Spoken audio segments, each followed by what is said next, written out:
So, you want to own a Rolls-Royce Wraith, 624 horsepower wrapped in hand-stitched leather, a roof lined with over 1,000 fiber-optic lights hand-placed to mimic the night sky, a cabin so quiet Rolls-Royce engineers reportedly call the loudest sound inside it the ticking of the clock.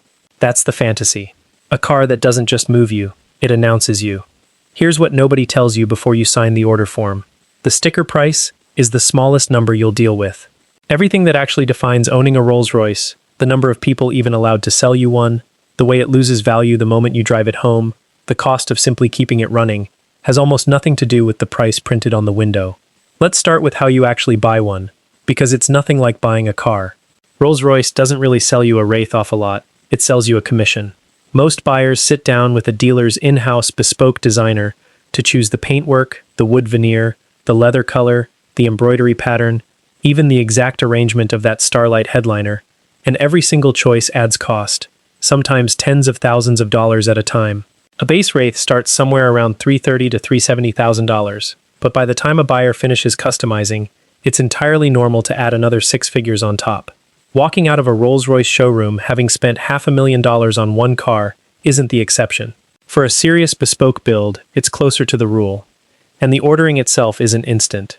Bespoke builds can take months, sometimes close to a year, because each car is still assembled largely by hand at a single factory in Goodwood, England.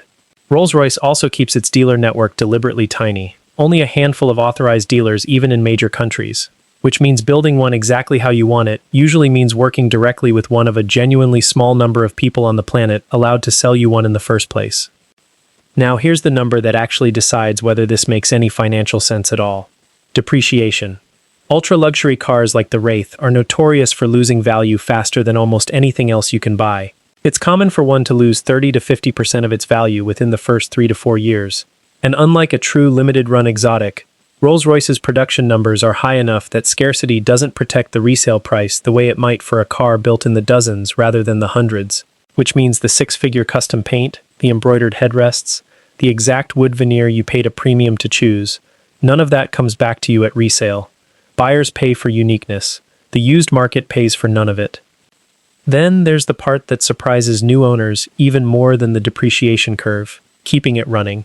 A single scheduled service at an authorized Rolls-Royce dealer can run anywhere from $2,000 to $10,000, depending on what's due that visit. The tires alone, specially engineered run-flat tires built to silently carry a car weighing well over 5,000 pounds, can run over $1,000 each, and they wear out faster than a normal car's tires because of that extra weight bearing down on them. Insurance on a car valued anywhere from $350,000 to $500,000 plus dollars, with parts and labor costs to match, typically runs into the thousands annually, more if the owner is younger or has any claims history at all. None of this is optional. It's the price of admission for owning the car at all, whether you drive it 5,000 miles a year or 50. Here's a trap that's caught even experienced car buyers. Occasionally, a wrecked or flood-damaged Wraith shows up at a salvage auction for a fraction of its original price, sometimes 80 or 90% off. It looks like the deal of a lifetime. But Rolls-Royce parts aren't stocked the way a normal car's parts are. Body panels, specific trim pieces, interior components, they often have to be sourced directly from the factory in England, sometimes taking months to arrive, priced for a customer base that was never expected to ask how much a fender costs.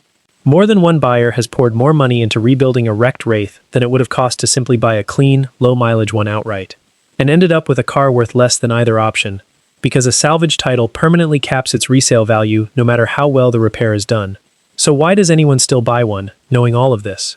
Because a Rolls-Royce isn't really behaving like a normal product in the first place. Economists have a name for goods like this, a Veblen good, something where demand goes up, not down, as the price rises, because the price itself is part of what's being sold. A cheaper Rolls-Royce wouldn't just be a worse product, it would defeat the entire purpose of buying one. The car isn't competing on horsepower or handling, it's competing on being expensive enough that almost nobody else has one, which means every cost we've just walked through isn't a flaw in the business model. It is the business model. There's also a use case that changes the math entirely for a specific type of buyer, business owners. In some tax jurisdictions, vehicles above a certain weight threshold can qualify for accelerated depreciation write-offs when used for legitimate business purposes, a rule originally intended for work trucks and vans that ultra-luxury SUVs and heavy sedans have increasingly been able to take advantage of. For a business owner who can genuinely justify the vehicle as a business expense, some of that brutal depreciation curve gets absorbed by tax savings instead of coming entirely out of pocket. It doesn't erase the economics, but it explains why a surprising number of Wraith buyers are small business owners rather than pure car collectors. So does anyone actually come out ahead owning one of these? The buyers who do tend to avoid the two most expensive parts of the process entirely. They skip the bespoke commission and buy a Wraith that's already 2 or 3 years old, letting the original owner absorb that brutal first wave of depreciation, sometimes buying essentially the same car for close to half of what it cost new. And they treat the running costs as a fixed, predictable expense rather than a surprise, budgeting for service and tires the way they'd budget for a mortgage payment, instead of treating the sticker price as the finish line. So let's run the actual numbers. The good version of owning a Wraith: you buy a lightly used 1, 2, or 3 years in, already letting someone else eat that first depreciation cliff. You budget seriously for service and tires as fixed annual costs instead of surprises. You carry the right insurance from day one, and you treat it as exactly what it is: an expensive, depreciating asset you're paying for the experience of owning, not an investment that's supposed to grow. Total cost of ownership over 5 years might still run into 6 figures beyond the purchase price, but it's a known number you planned for, not one that ambushes you. The bad version: you commission a new one with every option checked, drive it off the lot at $500,000, and watch it lose more value in the first 18 months than most people's houses appreciate in a decade. A single unexpected repair, a body panel, a specific interior component sourced from England, turns into a 5-figure surprise with a months-long wait attached to it.